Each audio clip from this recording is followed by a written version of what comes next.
সেখানে আমরা দেখতে পাচ্ছি বাচ্চাদের সেরেলাক খাবার উৎপাদন করতেছে। এখানে সেরেলাক বিএসটিআর একটি ম্যান্ডেটরি পণ্য। সেই পণ্যটি পণ্যের গুণগত মান যাচাই বাছাই না করে একদম কিছু শস্যকণা গ্রাইন্ডার করে আনহেলদি পরিবেশে তারা কোনো রকম ক্রাশ করে প্যাকিং করে বিক্রয় বিতরণের প্রস্তুতি নিয়েছে। আমরা গোপন সংবাদ ভিত্তিতে এই কারখানায় এসে সার্ভিলেন্স টিম এসে উপস্থিত হয়েছি। দেখতে পাচ্ছি যে তারা বাচ্চাদের খাবার সেরেলাক বিএসটিআই কর্তৃক পরীক্ষাপূর্বক অনুমোদন না নিয়েই বিক্রয় বিতরণ কাজ অব্যাহত রেখেছে এবং এই কারখানার পরিবেশটি মানসম্মত নয়। এটা মেশিনে তারা ক্রাশিং করে তারা ম্যানুয়াল পদ্ধতিতে প্যাকিং করে যে এই প্যাকিং প্রসেসটা যে হাইজিন হতে হবে সেটা ধরা ছোঁয়ার বাইরে রেখে তারা প্যাকিং করতেছে এবং এই চটকদার বিজ্ঞাপন দিয়ে অনলাইনে বিক্রয় বিতরণ করতেছে। আমরা আরও দেখতে পাবো যে এখানে তারা যে বেসন সদৃশ কিছু পদার্থ আছে এগুলোকে গ্রো করে রাখছে। এবং আর একটা বিষয় হচ্ছে বারান্দাতে একদম হাইজেনিক পরিবেশে, একদমই আনহাইজেনিক পরিবেশে একটু ডাস্ট করে রেখে দিছে প্যাকিং করার জন্য। এই প্রোডাক্টটি তৈরি করতে গেলে শস্যকণার সাথে ভিটামিন মিনারেলস প্রিমিক্সগুলো মিক্স করতে হয় এবং একটা অটোমেটিক হাইজিন মেশিনের সাহায্যে এটাকে স্টেরিলাইজ করতে হয়, তারপরে এটাকে প্যাকিং করতে হয়। স্টেরিলাইজ করার মতো কোনো ইকুইপমেন্টস এখানে নেই। প্যাকিং করতে হয় অটোমেটিক যে মেশিনটা, সেখানেও স্টেরিলাইজ করতে হয় এবং এখানে যে ডিব্বা বা কৌটা ব্যবহার করে সেটাকে স্টেরিলাইজ করে অটোমেটিক মেশিনে প্যাকিং করতে হয়। অথচ সে নর্মাল প্লাস্টিকের কৌটা, এই ডিব্বাগুলো একটু দেখান, এই যে ডিব্বার কৌটা, এই ডিব্বায় সরাসরি প্যাকিং করতেছে উইদাউট স্টেরিলাইজ। তো এটা তো বাচ্চাদের খাবার, এই বাচ্চাদের সাথে তারা এই কাজটি কীভাবে করতেছে আমাদের বোধগম্য হচ্ছে না বিষয়টি। এবং বিষয়টি এখানকার যে পরিবেশটা রয়েছে যা জঘন্যতম পরিবেশ এবং একটা জীর্ণশীর্ণ পরিবেশের মধ্যে তারা এই প্রোডাক্টটা করতেছে।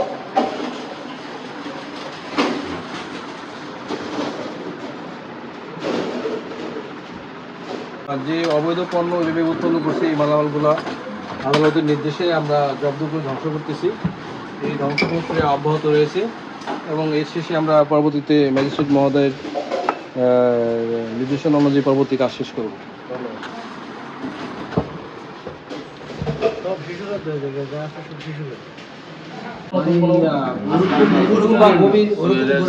লাইন যেটা আছে সেই লাইনের মধ্যে এটা দিলে আমার আর পানি ড্রেনেজ সিস্টেমটাই বন্ধ হয়ে যাবে। না এমনি কোনো ডোবা আছে ডোবা জি স্যার ভাই এটা করে আমার দেখি একটু হাত দিকে দাও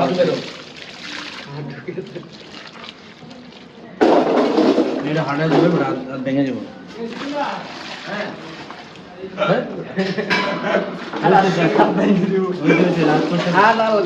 সবগুলো মিলে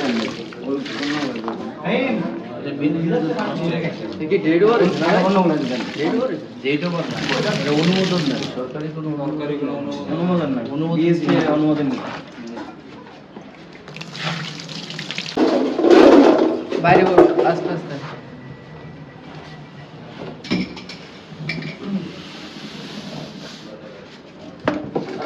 আরো তো আছে, আরো 2 বস্তা আছে, বস্তা ওই মালটা আছে করে রাখছি না, ওই কৌটা আকার আছে তো, হ্যাঁ টেবিল উপরে।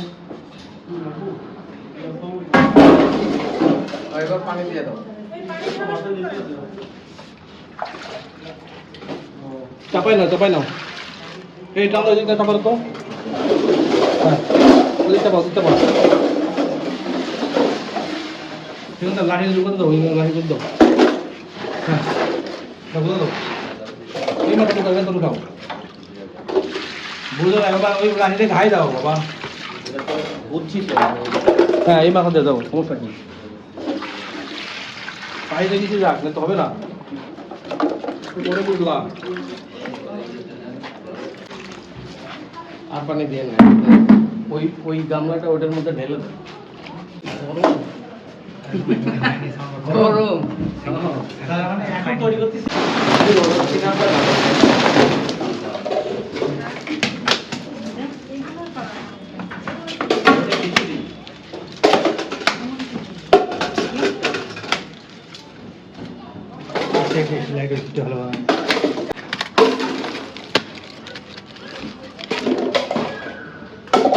প্রতিবেশী আপনি তো এই কাউকে না কাউকে আজকাল কাউকে পাবেন যদি সিলতলায় হাত দেয় তাহলে সমস্যা কি? যদি এখানে হাত দেয় তাহলে জেল হয়ে যাবে। এখন ভাবতে পারেন যে ম্যাজিস্ট্রেট কেমনে জানেন। জিল্লু সরো সিলিন্ডার লাগাই দাও, জিল্লু সরো, জিল্লু চলে আসো, জিল্লু পিছিয়ে আসো, এবারও লাগা।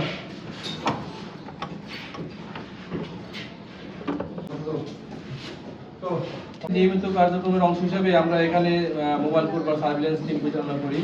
আমাদের সাথে আমাদের বিজ্ঞ নির্বাহী ম্যাজিস্ট্রেট রয়েছেন। আমরা এসে দেখতে পাই যে এখানে বাচ্চাদের খাবার সেরেলাক, যেটা বিএসএর বাধ্যতামূলক পণ্য, তারা যত্নতত্র পরিবেশে, আনহাইজেনিক পরিবেশে তারা কোনো রকম বেসন গুঁড়ো করে তার সাথে কিছু পচা খেজুর এবং অন্যান্য উপাদান মিক্সিং করে অস্বাস্থ্যকর পরিবেশে প্যাকিং করতেছে। মূলত এই প্রোডাক্টটা মানে মিক্সিং করার আগে বা পাউডার করার পরে এটাকে স্টেরিলাইজ করে স্টেরিলাইজ বোতলে অটোমেটিক ভাবে প্যাকিং করতে হয়। সম্পূর্ণ এর কোনো বালাই নেই, সম্পূর্ণ আনহাইজিনিক পরিবেশে এই প্রোডাক্টটা করতেছে। এটা বাচ্চাদের সেরেলাক পণ্য এবং বিপুল পরিমাণে পণ্য তৈরি করতেছে, যা নির্বাহী ম্যাজিস্ট্রেটের আদেশে এই মালামালগুলো যতটুকু ধ্বংস করা হয়েছে এবং পরবর্তীতে আমাদের এই কারখানাটি মহাপ্রযোজক মহোদয়ের ক্ষমতা বলে কারখানাটি সিল করে দেওয়া হচ্ছে। ধন্যবাদ। সিল করার পাশাপাশি আপনারা যে ডিস্ট্রয় করছেন এর পাশাপাশি আপনারা কি জরিমানা বা অন্য কোনো পদক্ষেপ নিচ্ছেন কিনা? না, এখানে আমরা উপস্থিত কাউকে পাইনি, কর্মচারী, ম্যানেজার বা প্রতিষ্ঠানের মালিক কাউকে পাইনি। কারখানাটি সম্মুখ করা করতেছিল স্থানীয় লোকদের সহযোগিতা নিয়ে আমরা এটা তারা তুলে বিদ্যুৎ উদ্ধার করতে পারি। আচ্ছা, এটাতে বিভিন্ন কেমিক্যাল ব্যবহার হচ্ছে কিনা এমন কোনো কিছু পাইছেন? আলামত হিসেবে আমরা কেমিক্যাল বলতে যে এখানে ছোট ছোট সাদা সাদা কিছু বস্তু পাওয়া গেছে নামবিহীন, আর কিছু ডাস্ট পাওয়া যাচ্ছে সেখানেও নামবিহীন, দেখতে দূষণ বর্ণের বোঝা যাচ্ছে না জিনিসটা কেমিক্যাল না। পরীক্ষার জন্য কিছু আইটেম নিয়ে যাবেন, ল্যাবে পরীক্ষা করা হবে।